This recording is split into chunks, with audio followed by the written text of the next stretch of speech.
thing more than a couple months, one died. So gonna be looking for a warranty repair there. Anyway, a little murky down there, but it's lobsters, so I don't really care. So we got 3 more minutes to the dive. See you on the bottom.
You know what they say, when it's only you and the lobsters, then you don't have to share, which is good because there wasn't a lot out there. I saw 6, one was way too small, that was easy to tell.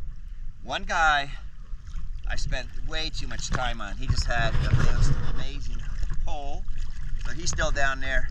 Then on the way in with less than 500 pounds, I found 2 just walking around. In fact, the second biggest lobster I found was the one I had to come up to the surface with. So great day. Saw maybe 2 fish I thought I'd shoot, but decided not to pull the trigger on it. Anyway, for lunch, and I'll see you on the beach.